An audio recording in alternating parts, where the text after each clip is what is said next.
listening to We Watch Movies. I'm Ava. I'm Jenna. And we watch movies.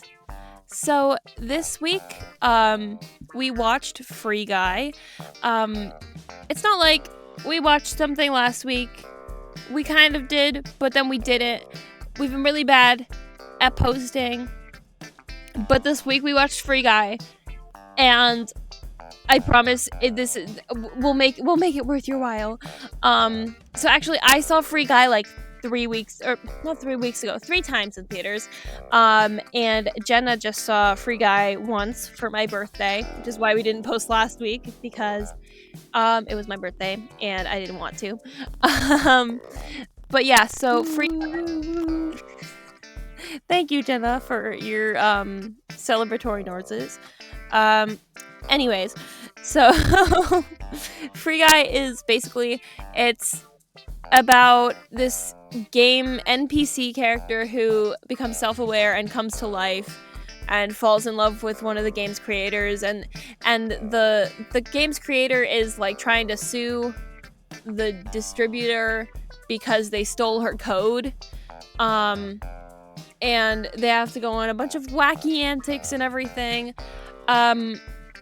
The cast is amazing cast, by the way. It's Ryan Reynolds, Jodie Comer, Taika Waititi, Joe Keery, and Jacksepticeye. You know, just like all the all the greatest actors that you could ever want in one cast. So that's fun. No, there were this movie had a lot of cameos from different actors. And different like influencers / like gamers on YouTube and stuff. Like they also had Pokimane and Dan TDM and stuff. And then they had a Chris Evans cameo, which was personally my favorite part of the movie. Oh my god. But anyway, that aside, Jenna, what are your initial reactions? You know, I really wasn't sure what I was going to think because I trusted you and you really liked this movie, so I was like, okay, I'm probably gonna like it. But I also just like, I didn't really know that much about the movie because I just didn't know that much about it. I didn't pay attention to it when it came out because I haven't been going to the theaters. But I really liked it. I thought it was actually really fun and I enjoyed it way more than I thought I was going to, and I can see why you've seen it 3 times. I saw it 3 times because my mom really liked it the first time, and then she wanted to see it again, and I was like, okay, and so we saw it again, and then I was like, you know what, this would be really fun to see with friends, because I was picking a movie for my birthday, and I thought that this would be really fun, even though some of our friends didn't like it, which, you know who you are if you're listening right now. Yeah. But anyways, I thought this movie was like surprisingly clever. Like I saw the trailers before I first saw it and I was like, I don't know if I'm gonna like it, but I'm gonna see it because, you know, it's Ryan Reynolds. And then I saw it and I liked it more than I expected to, kind of like you said. And I thought that just like not just like the story and like the idea behind it, but just like even just watching the backgrounds, like I said, I've seen this movie 3 times, and when you're in the movie theater watching it 3 times, you see things in the background a lot, and every time I went, I picked up on new things in the background. Like there were details that like were really funny and amazing. Like they would have, you know how when you're playing a video game and sometimes you want to get somewhere faster and the sprinting isn't really cutting it, so you'll start jumping while you're sprinting. They had a character playing one of the player characters in the background. They had an extra doing that, like run, jump, run, jump kind of thing. It was really funny. And then they had like some of their store names. Like there was one that was like, it was for, I think, it was like the bank or something. I don't know. But it said, your loan is already approved. This store is a scam. And that was their store for like window sign. And it was like these really funny details just in the background, and it's just I appreciated all the effort that just went into the background and the extras and everything. Like everything was thought out and everything was deliberate, and it was amazing. I agree, because just based off of like the basic like concept they had, it definitely could have gone into like, I guess, cringe territory. Mm-hmm. But it kind of knew what it was doing, and even when it did do some things that like in a weaker movie definitely could have come off the wrong way, I think it was self-aware enough to know that it was doing it, but also put it in at times where it like made sense and didn't affect the movie in a negative way. It fit for the tone and just the narrative itself.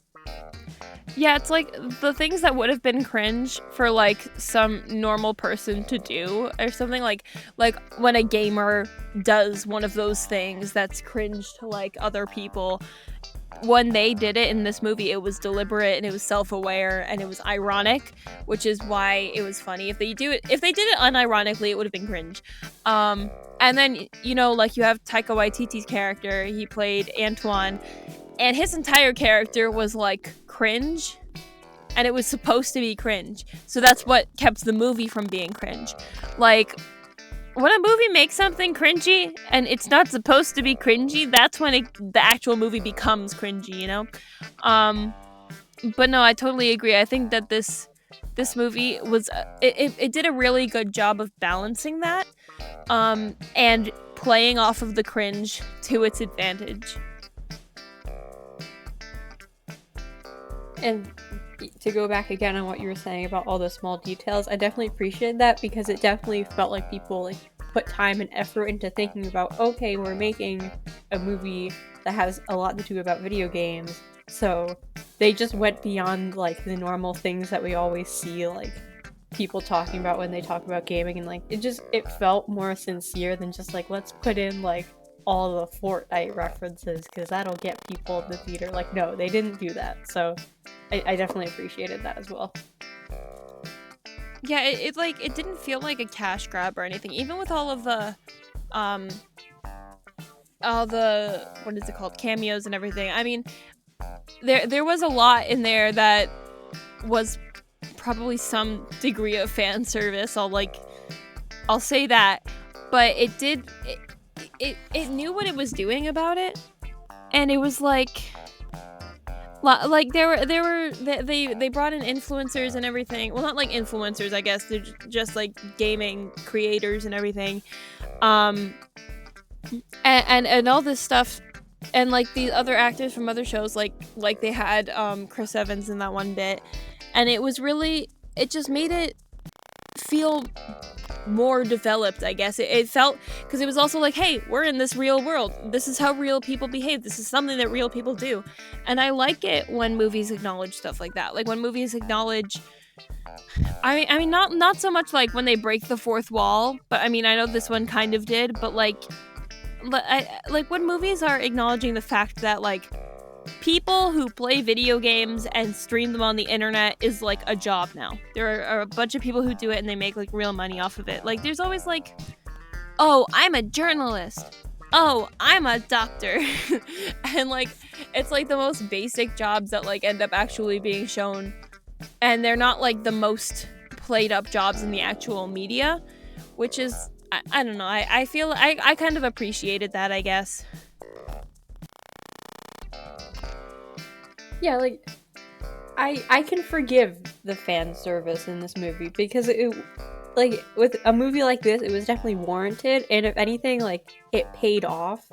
And like the Chris Evans cameo, while like in some other movies that might be like very like, oh, like okay, guess you did that, but in this one it was like, I think, one of the most iconic parts of the film, and I thoroughly enjoyed that. And I just don't think that whole bit would have been as memorable if they didn't do that. So I definitely think the cameos and the fan service that they did put in was definitely warranted and helped make this movie stand apart from other movies that you could also kind of be similar to. Yeah, and I remember when we were leaving, one of our friends was like, I can only imagine how much this movie costs in royalties. But it's like, it's Disney. Disney owns it. It's like, Disney owns that, and Disney owns Marvel, and Disney owns Star Wars. So I feel like they didn't need to pay anything. I feel like they're just the cash cow of the world, and they have all the cash cows. No, they're the cash farm, and they have all the cash cows, and they can milk those cash cows whenever they want. But yeah, in terms of like the actual storyline, I also thought that was really clever. It gave me a lot of like philosophical questions of morality and stuff, though. Yeah, there was some interesting philosophical takes you could have with this movie. Like, because the whole thing was they developed an AI engine for their game where you watch video game characters interact and evolve, basically. And basically what happened was that AI engine was stolen, or, well, it was bought, but then it was stolen, kind of, and repurposed into a shooter game. And one of the NPCs got their AI activated. That's our main character, that's Guy. Or Blue Shirt Guy, as he'll become to known. I'm sorry, I just glitched. As he would come to be known as. I don't know. It's a phrase that exists. Anyways, so he becomes self-aware and becomes basically alive. He becomes living and falls in love with this girl who created him. And she's like kind of got the feels for him too. And that just like posed a whole slew of questions for me, because I was like, okay, because this game was then released to the world with him being just as real, but also this entire town being, or not town, city being real, and all these video games being able to interact and have like real life relationships with regular humans, right? So, like, what's to stop them from falling in love with the real humans and the real humans falling in love with them? And if that happened, what's to stop laws from being passed to say that you can marry an AI? What's to stop people from, like, building families with AI? I'm just confused right now. And then you can't, like, how could you build a real relationship with a game, right? And then, like, delete the game or something. I know it's an internet game, so you don't really delete it, but, like, I'm just like, how, I mean, they're real, right? Like, would you say, if you were in this world, that Guy is real? Let's just start there. Well, I mean, even if he wasn't, like, a fully realized AI who actually, like, became a little more self-aware than normal, he would still be real. Just not in the sense of the free will that we as humans tend to think we have. So I don't think it's necessarily a question of is he real or not. Okay, so what is the difference between if Guy had just like decided to propose to Millie and Millie said yes, what is the difference between that and like all of the couples on 90 Day Fiancé that meet online in different countries and get engaged over the phone?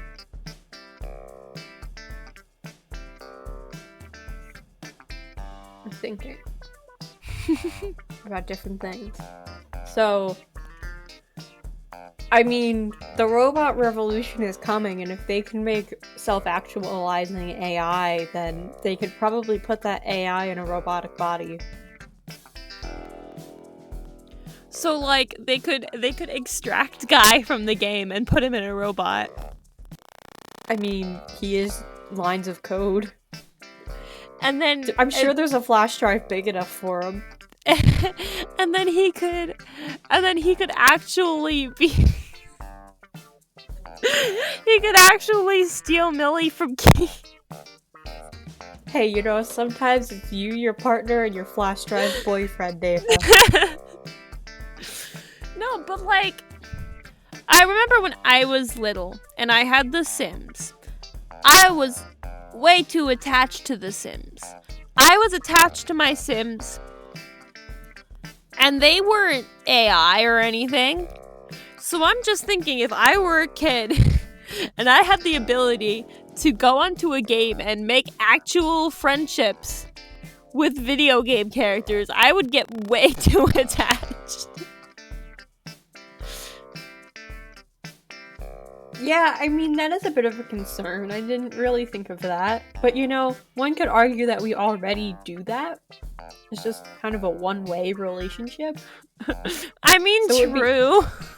It would be interesting to see if that relationship could then be reciprocated in any capacity. Oh my god. I don't know.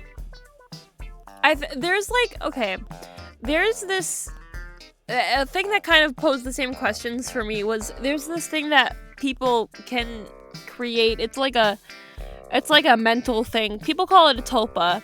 I don't know too much about it, but like apparently it's like a being that you can conjure up in your mind, like an imaginary friend. That's like it becomes real and starts taking on its own like personality, and you like interact with it and you see it in your real world and stuff. It's weird. You're supposed to like meditate on it and then it just like becomes a thing. I don't know. And when I first heard about it, I was like, oh my god, that'd be super cool. Like you could become best friends with your imaginary friend or whatever, and they'll feel like real. And then I was like, I like looked up how you get rid of them. And you would like need to send them into a white light through your brain. And I was like, so you literally murder them. And I was like, I could never make one of these, because if I ever had to go live my life and I was their only interaction with the real world was me, right?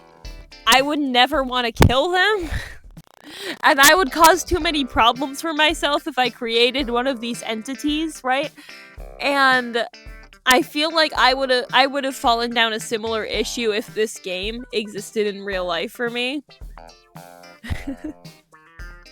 I feel like that's a movie idea, the Tulpa and I. Yeah, that would be a cool movie. I don't know. I would feel bad for the Tulpa, man. They like, and then when if they're like interacting with you and you're annoyed and you want them to go away, you like lock them in their bedroom in your mind. And you like lock them up. It's like weird, and I feel bad, and I would never want to have this creature that exists against its will to be my friend. I'd have to make another Tulpa so they could be friends. Oh god. Just the vicious cycle of Tulpas. But like, it's the same thing with this game, right? Like, I don't know how she can just be like, okay, bye guy. Like, I mean, he is. I thought that he was more attractive than Keys. And I mean, she was already kind of with Guy. So like they could stay in the relationship instead of her dumping him for Keys. And they just put him in the robot body. Problem solved. Robot Reynolds. Robo Reynolds. Oh my gosh. And then like, I don't know, it just poses a lot of philosophical questions for me. And that's not even getting into like fate and free will, determinism, all that fun stuff. Yeah, like I don't know. I mean, she literally was like his god. That was kind of an abuse of power on her part, you know? But like, will Guy ever love again after her? I don't know. I hope so. I hope he can find a nice pixel woman. But he didn't like anybody else in Free City. You know what they should do? They should program a Millie for him.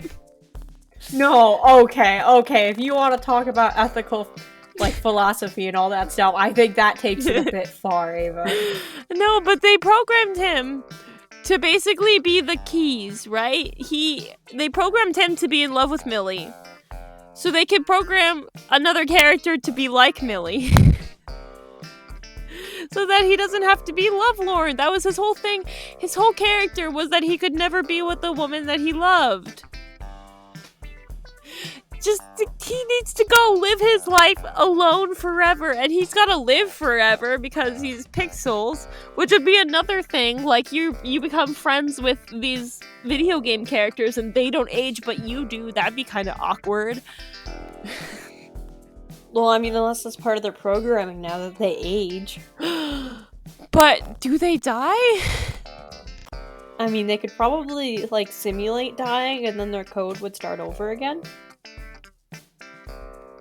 There's so many questions.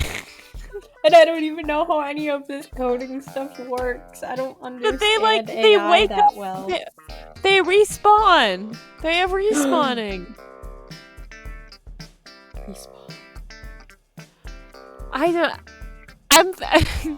Hey guys, this has turned into a philosophical chat about a game that involves Channing Tatum doing Fortnite dances. Not even a game, a movie I meant. Yes. So that's where we stand now with this podcast. After 50 episodes, that's the kind of conversations that come out of us. So as a little segue, I think it's time that Jenna dazzle us with your thoughts on the soundtrack.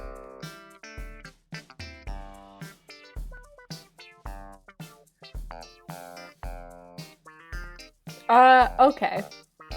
So, I enjoyed the original soundtrack. I thought it fit the tone of the movie and kind of had, like, your regular, like, hero staple things. I don't want to call it generic, but it also wasn't, like, a standout to me, but I actually really enjoyed the licensed music. I think it's licensed. Music that was not made originally for this movie. Like, the different, like, I think it was Mariah Carey was the artist they used a lot in the movie or reference to. And, like, the, like, you gotta make your own music song. Like, I actually really enjoyed those because it just fit the movie really well. And it was just a quirk of this movie that fit. And I don't know, just the scene where, like, they're on the motorcycle and they're going out the window and the song comes on, I don't know, I think it was an interesting motif that kept showing up and I was like, oh, this is pleasant. I'm actually not mad about this. Yeah, and it, like, connected to her character, too. It was, like, a specific character trait that she had, which I like it when people write characters to have, like, specific quirks that are unique to them, because if they don't really feel like a person. But I feel like that was a really creative little quirk, that she's always humming that one song, and then they used it to, like, build up the entire story, and that's, like, the soundtrack of Guy's life, which kind of mirrored the whole way that he was programmed to love things about her like that. And also, not to mention the quirk about her liking bubblegum ice cream. I now want to try bubblegum ice cream really bad, and I don't know where to get any, so if anybody knows where I can locate some bubblegum ice cream, let me know. His friendlies make some. If I find bubblegum ice cream, I'm gonna buy it, and then we should do a video eating it. Oh my god, that's just the whole video. Bubblegum ice cream mukbang. I don't even know if that's how you pronounce it. It's like mukbang, actually, or something. I don't know. I can't pronounce things. I think we've established that. And yeah, but I do agree about the licensed music being really helpful. They did put in the wrecking ball part too. I think that was funny.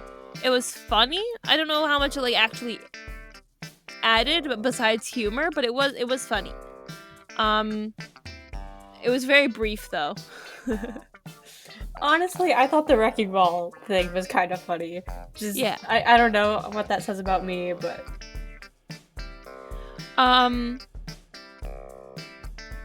So Jenna, what did you? Who was like? Okay, tell me what your favorite character was. Who was your favorite character and why?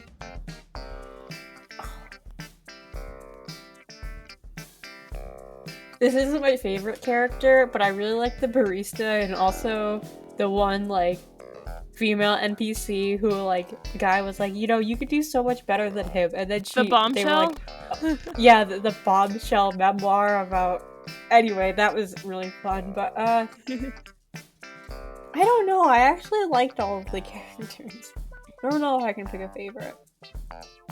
My sister got mad at me for recognizing the woman who plays the barista because I recognize a lot of people when I watch movies, just like random extras, and I was like, oh my gosh, Emmy, the girl who plays the barista in Free Guy, played a supervillain in The Flash that appeared for like 3 different episodes in like a couple different seasons in the beginning of the show, and she was like, Ava, stop. What? You know, I think you have a superpower. I know, I do have a superpower. I'm really proud of it. I just can't remember names. I can remember faces. I just know I recognize them. I don't know where from, though, and then I have to Google it. Except I did know that one because I had just watched that season. Well, rewatched that season. But anyways, I don't know. I can't say that I liked Antoine as my favorite character or anything, but I thought he was really funny. He was. When I first heard that Taika Waititi was in this, I thought that he was like a director or something, but I guess he was just an actor, which is interesting because I didn't know that he actually just acted. I thought that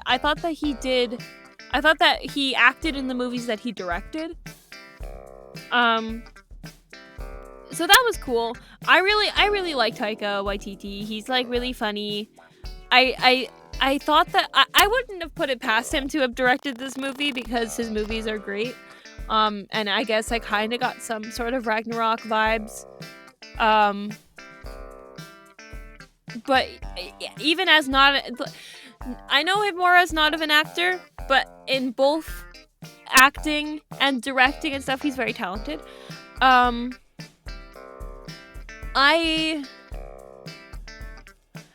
I don't know. I think Guy was probably my favorite character, though. I gotta say it. Guy was my favorite. I did like Guy. There you go. Free Guy had a successful protagonist. Like he had main character energy and everything, but like not in an annoying way. And I appreciated that. I really like how like a girl told him like, you know, like try like doing some good, and then he was like a dog with a bone with it. He was like, I will do good like no man has ever done before, and he just ran with it. And I don't know, like, you know, that's a good guy right there. No, that's a great guy. Touche. I do like I think that just he grew and changed more than most protagonists do, and I really hate static characters. So I really liked that about him, because like his whole character arc is that he literally comes to life. Like he changes from an NPC running a daily loop to like an actual character or an actual human being who has like complex emotions and understands reality and stuff. So I mean, obviously he's gonna change a lot, but just like the amount that he matured and just like came into his own and everything, like that's everything that every protagonist wants to be, is just him. He's like the ultimate protagonist. Yeah, and I just really like stories where like the main character or just a character in general just lives this like normal life, like, and just they're just trapped in this circle that has become their life. And while it's maybe not a harrowing experience, it's also not a fulfilling one. And I just like those stories where something or someone like rips them out of it and they have to kind of adjust to the new life and just come alive, like you said. So I thought they did that story aspect well, and I appreciated it. Yeah, I do yeah, I do gotta get oh my god, I don't know what I'm saying. I can't speak words right now. It's been a long week. But yeah, I give them a lot of credit for the way that they developed his character. I liked Millie and Keys. I did think that they were a little bit basic. I mean, especially kind of Millie, like she was just supposed to be a likable female character, so they just made her a likable female character. I I thought that the angle of Keyes having designed a character to reflect his own love for Millie, like the fact that, oh, this character is a love letter to you. That I did like that idea, but I'm a sucker for like the romance stuff.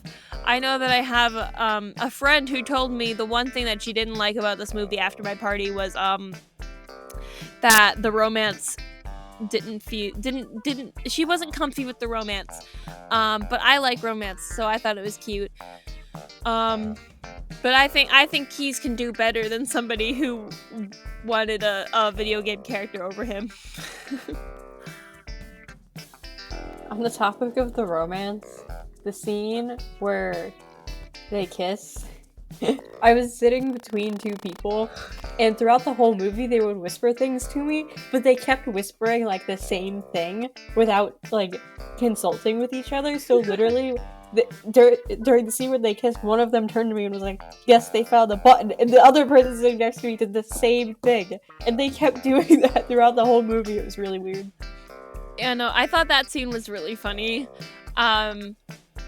But also part of me is amused by just like thinking that literally Guy was literally Keyes, but hotter and dumber. And she was like, ah, yes, Guy. Oh, love. and then when Keyes was like, hey, do you want to go get coffee? She was like, I'm gonna go back and talk to Guy. And then Guy literally imagine that your own competition is the man you made. And then Guy literally needed to be like, Millie, honey, I'm a video game character. Go live life. Stop.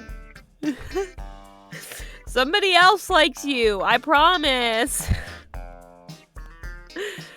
Yeah, that was funny. Then their other like friend, coworker guy, just like watching the whole thing like, finally. I'm surrounded by idiots.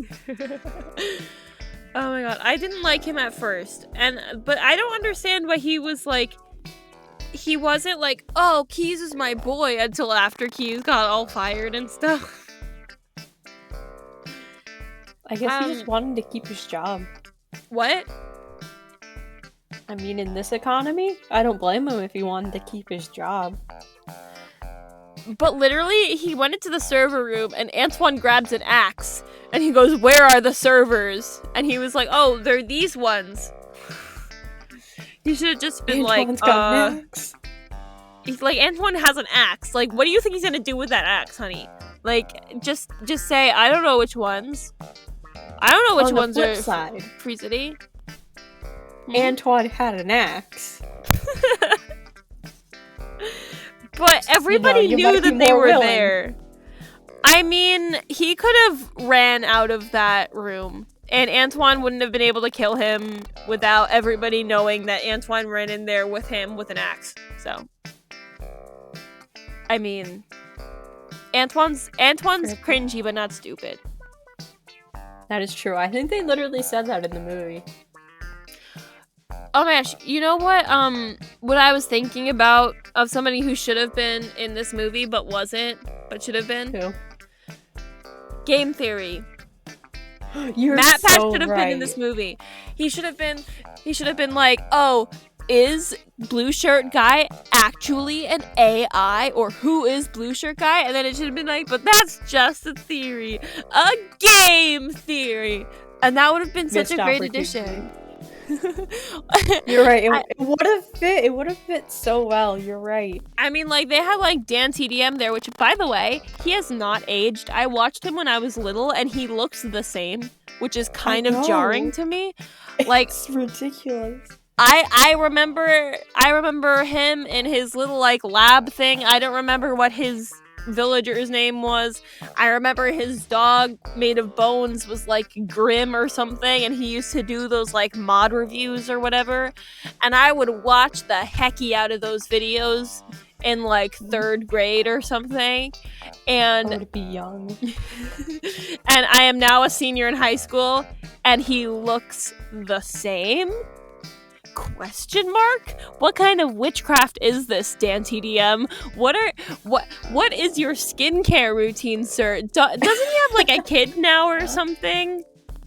Does he? I have no idea. I feel like he does. I feel like he probably does. If I'm wrong, I'm wrong. But like, I feel like he does, and he looks Not the up same. on the gamer lore, Ava. He has not aged a day since 3rd grade.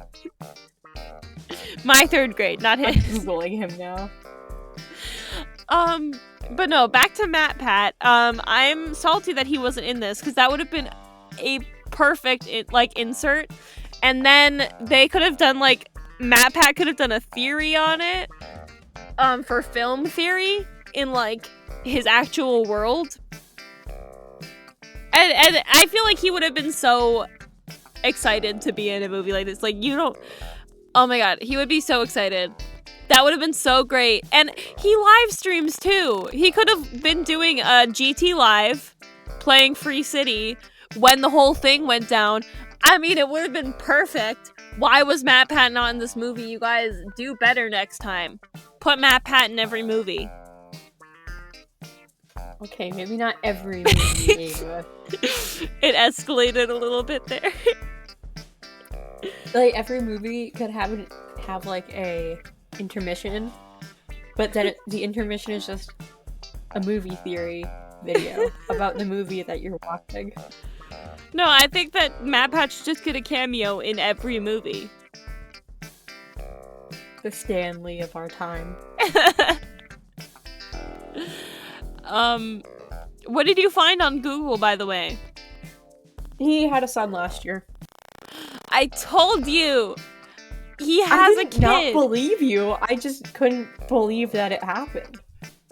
Jenna, I was like 9 when I watched him. No, this was like a decade ago, and he looks the same. It's so weird. So true. It's weird. It's comfy. But like, good for him, I guess. I feel so old now, Ava. No, but like, did you used to watch popular MMOs? Yes, I watched all of those. Did you follow their divorce? What? Yeah, did you follow their divorce? No, I didn't know any of this happened. I fell off the wagon hard, Ava. Oh my god, no, I didn't watch their videos for years, and then all of a sudden in my recommended it said we're breaking up, and I was like, hold on, because I don't unsubscribe from people like ever. I have weird subscriptions from like when I first got YouTube ever, and they like divorced, and I think Jen is with some other guy now, and then Pat had like this messy toxic relationship moment after Jen, and like all this stuff, and I think they still make videos together, which is kind of Ako Taco, but like, wow. Anyways, it's weird. This is So, a do you lot feel for old me yet? to take in right now. Do you feel old yet? Oh god, I feel my age like nothing ever right now. Have you seen a recent picture of Matt Pat's son? No, but I mean, I didn't really know that he had a son in the first place, and I never really watched any Matt Pat videos. He's like walking and stuff. I think he's doing more than that, but he looks just like both of his parents. Which, I mean, that makes sense because they're his parents, but still. Good for him. But like it's just like there's a nostalgia about the whole gamers stuff from when I was little, and I would just watch Minecraft Gamers and stuff. Minecraft Gamers and Matt Pat. And like this movie did play on a lot of that nostalgia, I guess. And I bet it probably played on a lot of other people's nostalgia with the Mariah Carey and stuff. And then it had some new stuff because it had like some Twitch streamers, which I'm pretty sure Twitch, it's been around for a while, but I don't remember it being quite as mainstream as it is right now previously. I could be completely wrong about that. I just know that people that I talked to didn't really talk about Twitch until semi recently. But like, I don't know. I think that there was something so like, to bring it back to the movie, there was something very new about this movie and like original. But then like, it was very nostalgic in a lot of ways too, and it was very familiar. But it was also something that nobody had ever done before, which was like interesting. Yeah, I can appreciate that sentiment, especially because like my younger days of like watching all of those like different YouTube channels and like playing all those different games are, I mean, comparatively they feel very far away, but maybe they're not that far. But I feel like this movie definitely kind of scratched that itch that I haven't felt in a while. Like, oh yeah, that was something I used to be involved with and then kind of grew up more. But I really enjoyed this movie, and it didn't kind of squander that feeling for me. It didn't make me feel like, oh, this is so silly and I don't like this anymore. But no, it seemed respectful almost in a way. And then you had like the funny things like so when the Keys' friend, his like coworker, when they went in as the police officers and he went in as the bunny, that was really funny to me because that's something that I would do. If I don't know if you ever played on our friend's Minecraft server that he made during quarantine, but if you had and you'd seen my skin, the skin I designed was basically a fruit fly. Oh. It was like, I don't know, I just tried to make the most like freaky creature ever, and then I put the elytra on, and then I looked like a fruit fly. He would not stop calling me a fruit fly, and I was like, okay, fine, I'm a fruit fly. I don't know, it's just like, stuff like that is just stuff that like humans do, like real people would do in the games. And then like, there wasn't much about, I don't know much about Fortnite. Like, I played it a couple times. I played it once because my friend wanted me to play it. And I think there was a balloon thing that was supposed to make you jump higher. So I tried to use the balloon, and it launched me into the sky, and I didn't go down. I just kept going up. And then I think I died. But, like, I don't know. It's just like, I don't know where I'm really going with this. I think there was just like a very human touch about it, I guess. Yeah, I mean, it definitely did, like, as we went over, didn't feel like a cash grab. It wasn't super cringy. It just felt like it was made by people who also kind of had the same appreciation that we do, or we might have had at any point in our lives. And I was glad that it wasn't just something that people kind of made to make money. Also, can we talk about Dude and the writing for his character? With the fact that I thought the way that they wrote him was really clever, because like they were like, oh, he's half written, so he's really stupid. And then they literally had like the place where his lines would have been written in the code, like TBD, third thing here, like that's stuff that real people would write. Like that's how I write things when I don't know what I'm writing, and stuff like that. And it was like, that was really funny, and I don't know, I thought it was funny. Yeah, and honestly, the whole scene between him and Guy at the end of the movie, where clearly the writers were just like, we're throwing everything into this, and they had all the different like references with like the lightsaber, with the different Avengers, the weapons, and all of that was honestly, I had so much fun with that. Say what you will about that part of the movie. And also the people in the rows in front of us were kind of just going crazy at that part, so it was just even better. Yeah, there was somebody who had a very loud laugh in our theater. And anything that would happen that was like semi-funny, you would just hear them in the distance go, and it was like, I was like, wow. That's what it was. I was like, wow, you're really amused by this, aren't you? But like, I don't know, it is a really funny movie. I highly recommend it to literally anybody, but like particularly if you like any gaming stuff ever. Also, I'm kind of amused by the fact that on Google, Pokimane is listed above Taika Waititi and Joe Keery on the cast. And, like, way above the guy who played their friend. Like, oh, and way above Channing Tatum, by the way. Like, but, Wait, like... who's Channing Tatum in this movie? He was the character that had the stash house. That was, like, that streamer guy who was like, Mom! Stop vacuuming. That was Channing Tatum? Well, not the guy in the room, but his character was. Yes, no. That was Channing Marty Tatum from Gale. That was what? Marty from Gale. No further comment about I that. recognized him from somewhere. I don't know if I recognized him from Gale or from somewhere else. I know that I've been instructed to watch Gale. Other things too. So have I. I I've resisted.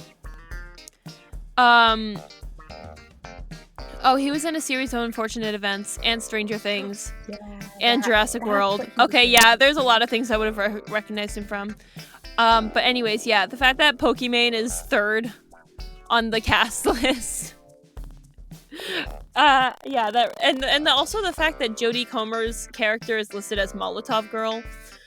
And just the picture of the guy who plays Dude. I mean, I'm just getting a whole lot of amusement from this this cast list on Google. Also, where is... Oh, there he is. Yeah, Buddy's listed low. I guess their friend was named Mouser. The guy who played the bombshell her character was just beauty. Also, Alex Trebek, he was in this. Oh yeah, the Jeopardy. Yeah, I mean that whole sequence. I mean, that had so much room for a game theory. I just completely glossed over the fact that Alex Trebek was like, was that CGI? I think it was. Well, I don't know when they filmed any part of this movie, so it could have been. Oh yeah, true. Because if they knew like a while back that they wanted to have like the little Jeopardy thing, they could have like reached out to the studio when they were recording and when he was alive. Like, can you just film this one segment where you're gonna ask this random question for our movie? True, yeah. But I feel like it also might have been like a God, what's her name in Star Wars?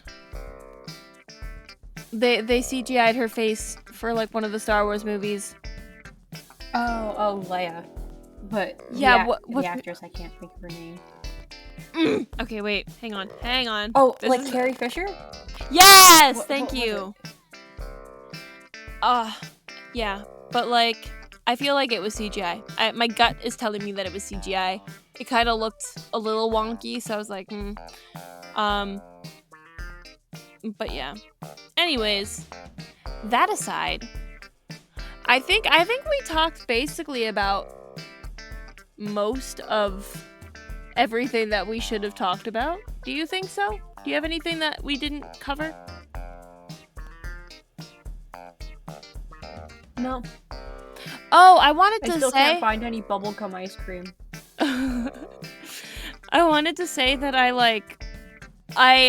don't know what award I would want this to win, but I feel like it would be a good candidate as of right now for VFX award, like in like the Oscars or anything. I don't even know if it would be the Oscars, but I think because there were these scenes where they would like go in and out of being like live action and then into animated, so it would look more like a video game and stuff, like with just the way that they would move and then like just the background and all. I thought it was very good at the VFX, so I feel like if it would win any award, it should be that one. Now I think I've covered everything. Woot woot. Yes. Anyways, guys, so I know that this episode is late because we skipped last week, and we're late this week because we've been super busy. But it's also our 50th episode. Yay! We're kind of calling this a season finale. Kind of, sort of. I don't really know if it's gonna be like a season finale so much as we're just taking a hiatus for a little bit. Because it's a very busy time for both of us, and we're trying to get back into the swing of recording. Also, we're starting some other projects for you guys. And we have a lot of things in the works right now, whether it's for the channel or for outside of the channel. So we're gonna take a little bit of a pause, see what we're gonna do with our lives, and then we'll come back. Probably, if I were to guess, probably before Halloween, because there's gonna be some sort of Halloween movie we gotta cover. I don't know when before that. That's also partially up to Jenna, because we haven't really discussed much about our hiatus yet. But when we find out, we'll let you know. Or we'll just come back, and then you'll be like, hey, they're back. But yeah, if you... Oh my god, we're back again. We also will probably try to get back into the swing of just making regular videos. Maybe even over the hiatus. I don't really know. We've been really bad about making videos lately. Especially me. I've been really bad about it because I was supposed to make Especially me. I don't remember the last time I made a video. I've been really busy, but I'll figure that out. So we'll figure that out. But yeah, if you want to watch our other videos that are on this channel, go ahead and subscribe. Like this video if you made it this far, because you made it this far, and we like that about you, so you should like that about us. Leave a comment down below to tell us what you thought of Free Guy. If you're not listening on YouTube, hi. You can probably follow us on whatever platform you're on. If you do want to check out our YouTube, we're just WWM Productions on YouTube. You can like, comment, and share, subscribe, all that good stuff. Everything really helps out the channel. And it just makes us feel good inside. It really means a lot, and we love each and every one of you. So any interaction you give to us, we will greatly appreciate. And yeah, I mean, we'll see you when we come back, I guess. Jenna, anything to add? Remember, people, we'll be back again someday. And in the meantime, you gotta make your own kind of music. And that's just a theory. A podcast. Okay, bye!